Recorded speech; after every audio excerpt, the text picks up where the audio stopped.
Hello and welcome to the GlobalChurch Project. I'm Graham Hill. Rosalee Velloso Ewell is a Brazilian theologian, born and raised in the huge metropolis of São Paulo. She's the Executive Director of the Theological Commission for the World Evangelical Alliance. She's also New Testament editor of the Latin American Bible Commentary and the author of various books. Rosalee Velloso Ewell is deeply involved in interfaith dialogue and peace and reconciliation initiatives. Along with her husband and 3 children, she's immersed in urban mission and in intentional missionary community in Birmingham in the UK. Rosalee, welcome to the GlobalChurch Project. Thank you. Good to be here. Yeah. Now you've talked about dwelling and the place that dwelling has amongst the people of God and in cities today. Why do you think dwelling is important? Well, I like the word dwelling. I like to use that term because it's a biblical term. And I think it gets to the distinction between just living, having a residence, and actually being part of something, a community, a place, dwelling in the sense of, in John's Gospel, God dwelt among us. And the richness and how that changes. I mean, that was, the change for Christians and for the world. And so when we think of how we dwell, I think of it in terms of being part of a place, but also having that place and those people part of us, in the same way that we talk about the Spirit dwelling in us. So. In a very mobile world where people really don't put it down very strong roots, what do you think are some of the challenges to helping the people of God be a people who dwell? Yeah, it is hard. In some places, it seems, sadly, it's almost impossible. In some of the, we hear all these stories of all the migrant populations, forced or not, and how, obviously, if people are on the move, you can't dwell, you can't create roots. But I do think that when we think of it in terms of church and mission, that there are stories of people who have rooted. And so even if you're in Colombia, and I'm from Brazil, and we have the same problems in parts of Brazil of people moving because of drug wars and stuff. Colombia has had a long history of that. But there are people that have stayed and served these people that come through, for better, for worse. And those stories, I think, are wonderful examples of the people of God coming together in rather messy, and it's not always pretty or anything. It's not a perfect community, but it is genuine service. And so dwelling doesn't have to be just rooting in one place, but I think it also has to do with who's on the road with us, who's on this journey with us. Sometimes there's a lot of talk these days about placemaking and about staying is the new going and that kind of thing. Yeah. But sometimes when I hear people talk about that, I think they might be talking about a certain kind of place, where there's a good couple of baristas down the road and it's comfortable and and I wonder whether even when we talk about placemaking, we're still sometimes accommodating it to our tastes and our interests and not really dwelling deeply in places maybe where people don't want to live necessarily, or where things are tough. Yeah. Do you have any thoughts about that, or? Yeah, I've struggled with it. We are with some other friends. We're actually living.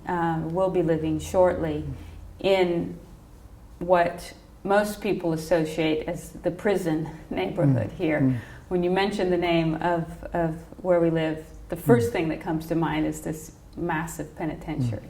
And Leslie Newbegin had a church across the road from it. That's the place. That's the one. So, but my struggle is with, pretty educated people moving in to a place where the people that are there aren't really there by choice. I'm going there by choice. And how do we get around that issue of choice is, for me, it's an ongoing struggle. It doesn't mean it's not a good thing to go there. I think we need to be there. That's where God has called us. But we do have to keep in mind that there are so many people living in places that aren't pretty, aren't ideal, that are there for the long haul because that's just where they're from and they don't have options. So it's always a struggle, but I also think that God creates new stories from these new encounters between people, between neighbors. And so dwelling is also about a distinction between dwelling and living is this sense of residence. I wrote once, a resident needs security more than he needs a neighbor. And I think a lot of modern living has so emphasized this need for, a secure house, a secure neighborhood, secure this, and nobody needs a neighbor. And I want to recover a little bit of that. So dwelling is about not just being located somewhere and coming in and out of the place, but it's about the enrichment of the place, the depth of relationships. What other kinds of things is dwelling about? I think it's about finding hope. I think it can be a sign of hope when people come together, but also when people are different, like Peter and Cornelius. That encounter, it wasn't what Peter initially wanted to do in the story, but he goes because the angel, the vision tells him he needs to go, and he's transformed and Cornelius is transformed.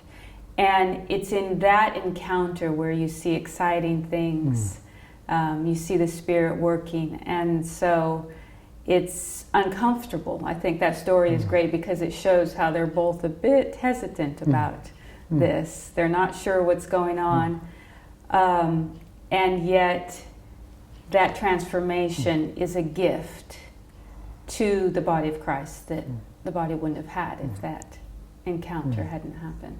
And you're putting some thought into interreligious relationships today.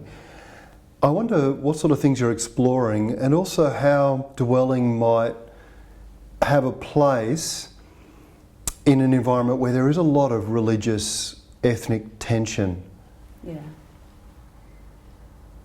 Well, some of it is about just being friends for me. I think when I meet my Muslim or Sikh neighbors, I want just to be friends with them. And I think it takes time. One of the challenges of the way our societies tend to work is everything has to happen so quickly. But friendships actually take time.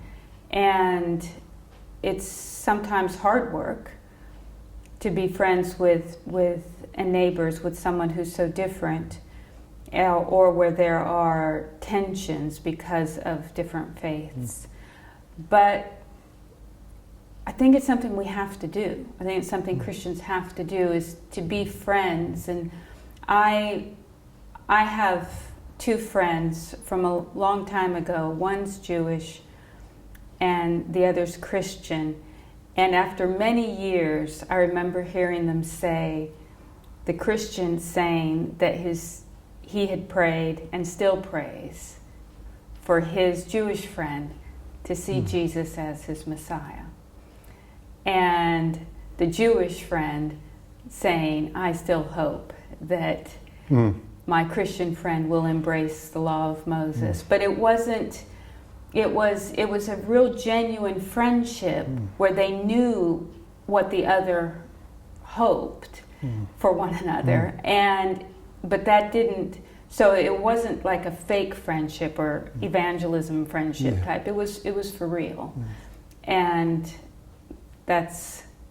I think we see God working in those times. Yeah, well, I wonder whether some of the misunderstandings and conflicts and tensions are a result of we are in a rush.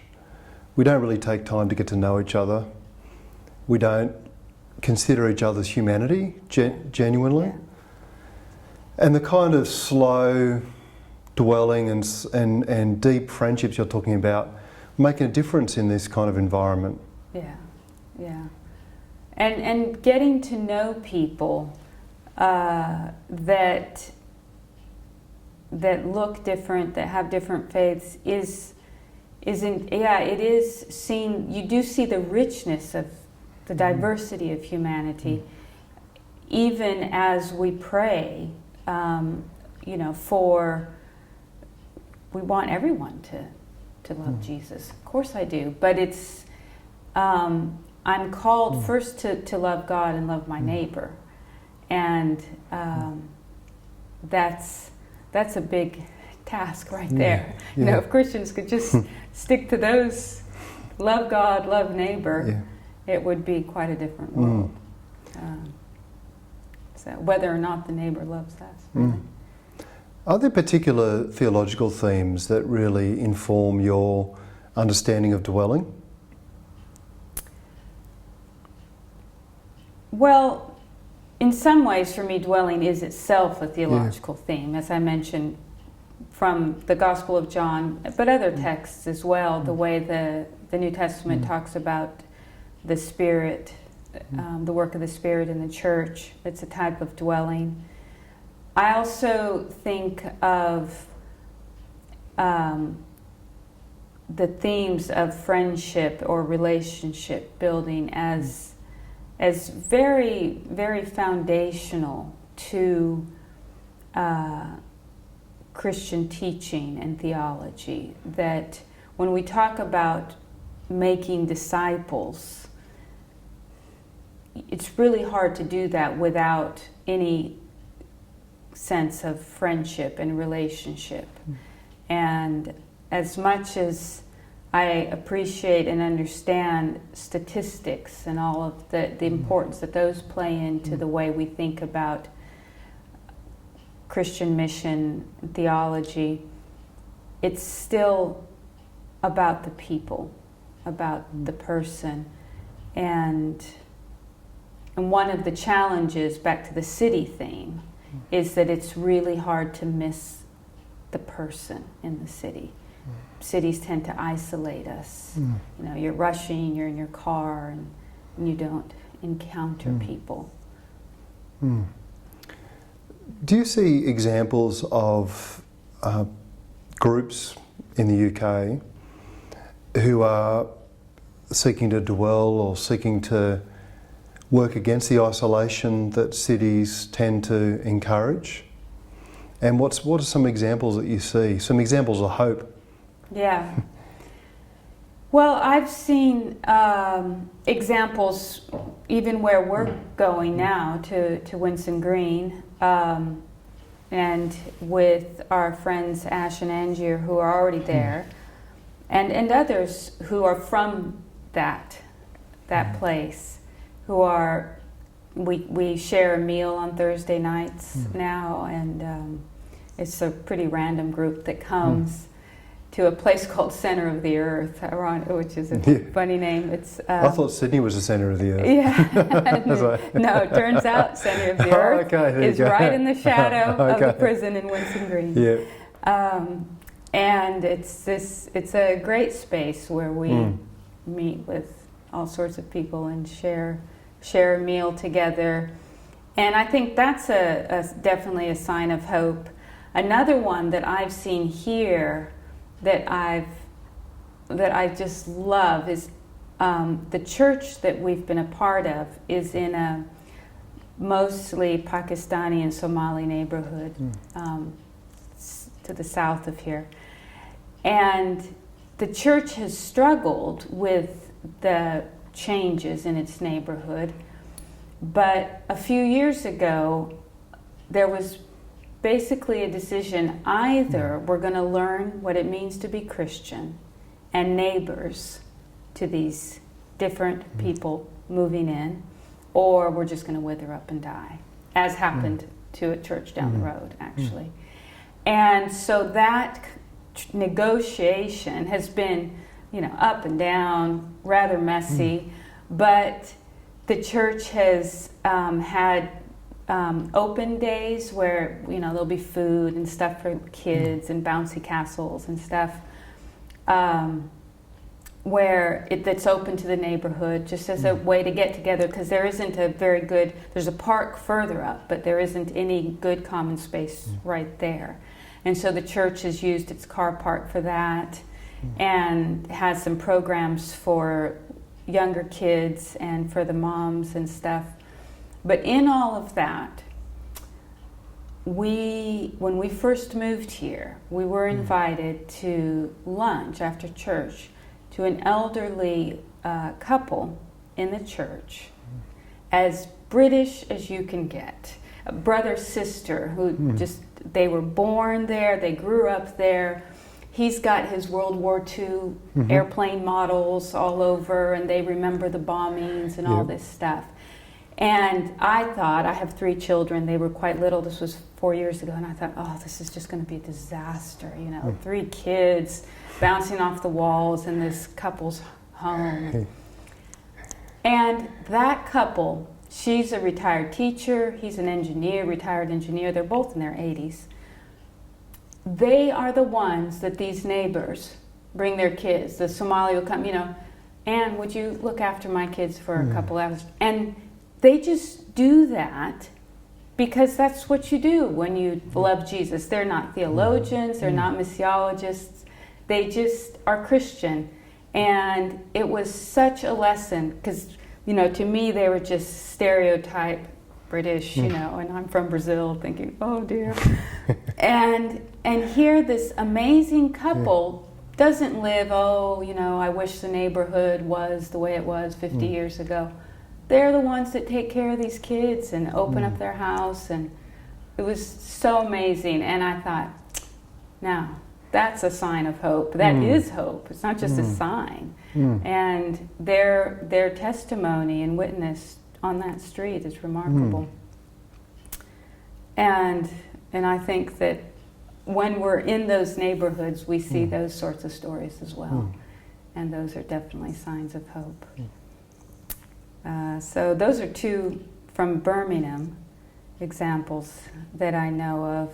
And I know that there are communities in some of the other cities as well. There's an interesting group of artists up in Leeds, I believe, that have kind of transformed a derelict space for creative space for youth. Do you see similar things happening in Latin America in some of the major cities? Any examples from Latin America? Yeah. In the city where I lived before we moved here, that's Londrina in the southwestern part of Brazil, it's about 650,000, so it's not a big city. But, it's not a big city by Brazilian standards. It's still, 650,000 people. One interesting thing that we saw, our church had, it was just a middle-class church, but it had a project type thing in one of the slums. And some people in the church thought, we need to plant a church there also in the slum. And so a number of us went, and my dad was the pastor, and he looked around, and there must have been 15 churches within 2 or 3 blocks in this slum. And he said, the last thing these people need is a church. So instead, what was proposed that they did was a breakfast once a month for all of the leaders and whoever wanted to come from these different churches to talk about common issues: youth, drugs, violence. And that gathering, again, over food. It seems that food is often at the center of signs of hope.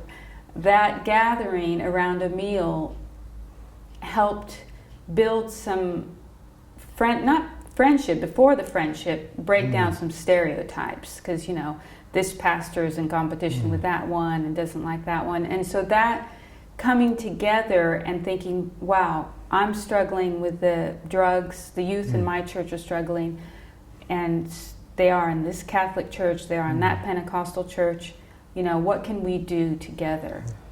And that was really cool. And they continued to meet for quite some time. And there's, in the big cities, there's quite a few amazing hospitality houses and places like that in São Paulo and others. There's an extraordinary ministry in one of the big slums in Lima, Peru, where a man who's from there went out, did his degree at Cambridge, and then returned to the slum and still serves there, which is good. Sometimes people, you know, they move away. And yeah, that's right. And the temptation, I suppose, is if you do a prestigious award, is to get a prestigious appointment and not necessarily go back to a less than desirable place. Yeah. So it's there are those who stay, and there are those who are there as from there, you know, who have. We had a wonderful young woman who helped take care of the kids when they were little, and she was, well, I don't know, third generation, born in this. It wasn't quite a slum, but it was a poor neighborhood, and she had women's groups and all sorts of programs going on there to encourage the kids to stay in school and things like that. And I think there's a lot of people out there. Her name is Nilda. There's a lot of people like Nilda out there who just don't, you know, they don't write the books. They don't. Their stories don't get told. But I think heaven's going to be heavily populated because of people like Nilda, not because of people like me. And that's a good thing. As we're talking about Latin America, what do you see as some of the difficulties with? I know Latin America is such a big place. You know, it's almost like talking about Europe, but there's been a lot. Australia's pretty big. Yes, not as many diverse cultures necessarily. I guess that's debatable, but so when we think about Latin America, there's been a lot written about the growth of the Latin American churches, but it hasn't come without its difficulties. And what do you see as some of the strengths of the Latin American churches today? It's a big, broad question, and some of the challenges. Yeah, I think that it is growing, numerically at least, they say. It's growing. Big growth of the Pentecostal, neo-Pentecostal type churches. But I think one of the challenge with all this growth is it's twofold. One is I'm not sure that there was leadership to begin with, prepared for all of this that was happening. So it's not just, you know, oh, they're just growing in numbers and they're, you know, that half an inch deep. Actually, why wasn't the church thinking about this 50 years ago, you know, and those training future leaders thinking about this? I think that it was a lack in the depth of theological education some 30 years back that you end up with these rather shallow versions of Christianity today. That's not the case in all churches, of course. There's some really great ones that are growing both in number and in their sort of the depth of their Christian faith. But overall, I think that the problems with the church, in a sense, are after the dictatorships, which collapsed, by the end of the 80s, they had pretty much collapsed. So when I was growing up, there was still the dictatorship. There was still this sense of promoting democracy, fighting for something. The Constitution. In Brazil, the Constitution was rewritten when I was in high school, and so we studied all these different constitutions from all over the world. There was this engagement of the youth towards something that people felt was important, and that I think that attitude spilled over into church life as well. Things mattered. Then, with the end of the dictatorships and democracy, but rampant corruption and everything else that continues, there's this sort of disillusionment, and there's nothing for the young people to fight for. And so when you get that combined with just consumerism, Brazil is an incredibly consumeristic society. It's capitalism run rampant for all spheres, and all the corruption that goes along with that. It's the good old biblical sin of greed. It's incredible, and it goes from the very poor to the very rich. And that mentality and attitude towards things is a huge problem in the church. Instead of challenging that, the church has very much lost its prophetic voice, I think, in that sense. It's wed itself in many spheres. Certainly in Brazil, it has wed itself to political power in a pretty negative sense.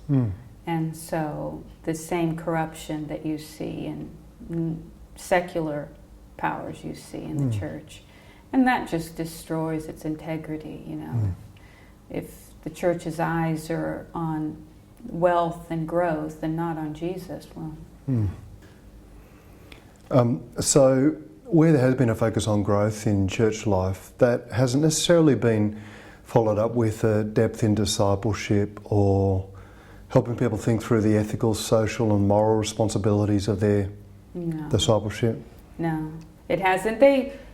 For the Protestant evangelical types, certain issues spring up as, the marks. So, it might be an anti-homosexual agenda or abortion or something like that. So they have these, and sometimes they're well articulated and all that, but it doesn't go very deep in terms of discipleship and Christian spirituality. The Catholic Church it kind of seems to go in waves. With the new Pope, there seems to be a renewal in many areas of the Catholic Church. Not just the charismatic renewal of the Catholic Church, but an emphasis on biblical engagement and social action and stuff. And so that's exciting, and it might be that as the Catholic Church grows, in that if they can keep that type of good growth, that will be a good challenge in a positive way to the Protestant evangelical types. Occasionally there seems to be some interesting indigenous forms of theology emerge out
dangerous work, really dangerous, but really trying to get people to think about the social, political, economic implications of the gospel. And that's very much in the line of the liberation theology. And there's other examples, not just in the Northeast, in São Paulo too, and the South. But the Northeast is, I think, known for its more revolutionary character. They always have been. So. What's your hope for the Latin American church?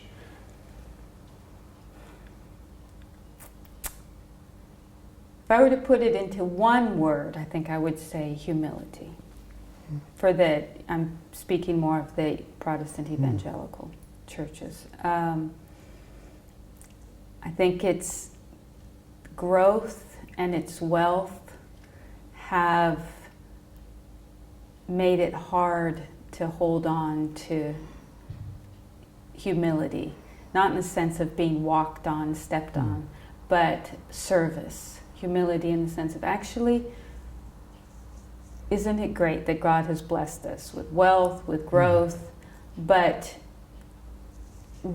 how do we serve in this new shape that we find ourselves in? And asking how can we serve is not something that we've been very good at in recent years. So that genuine Christian humility is something I would wish for, pray for. Yeah, and I mean, that may in fact answer the next question, that is, what do you think, as we look at the Latin American churches, what are some of the lessons for the global church, both from its successes and also from the difficulties and challenges that we've been talking about? What do we take away? It's a good question. I think in terms of the leadership, I think one thing that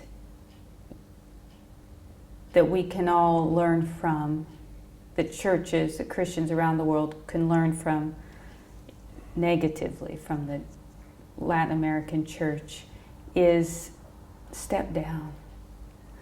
There's a tendency in leadership in the church in Latin America to just stay, to be the top dog and stay and stay and stay. And actually, my dad used to say, everyone's replaceable. Yeah. And that's a lesson that a lot of pastors need to learn. Yeah. Jesus has come. Nobody needs to be the Messiah. The Messiah has come. So we're called to serve, and I think one of the problems that the church is facing now is precisely this lack of leadership, because the older leaders, that's a rather unfair term, but they held on for so long that they actually didn't train people. And I don't mean just one person, but training the laity, training a new generation. So it's quite hard for people to learn, because we all learn from our mistakes. And if someone isn't given the chance to step in and, whether it's preaching or speaking or guiding, it's going to be hard. It's going to mean a sort of impoverished leadership, new generation. And it would be great if people could learn from working in a team and stepping down more sooner than they tend to. I think positively, one of the things that the church in Latin America has to offer is this sense of the Spirit at work among the people. Because even though sometimes it does seem like it's a rather shallow Christianity, shallow spirituality, there is still a strong emphasis on the work of the Spirit in the church. And that is an amazing concept and an amazing reality that we often forget. to think that the same Spirit that was active at Pentecost is the Spirit that's working in the church today. You know, it's, whoa, wait a minute. This is serious stuff. Yeah. And you get that sense in many circles in Latin America. Doesn't always spread out very well, but I think that the power of God's Spirit in the church is, the reminder of that is a great gift. Rosalee, thank you for joining us at the Global Church Project. My pleasure. Yeah. Thank you. I look forward to hearing from the others. Yeah. The Global Church Project is located at www.theglobalchurchproject.com. On our website you'll find a wide range of interviews and resources for colleges, universities and churches. I look forward to your company next time. From me, goodbye.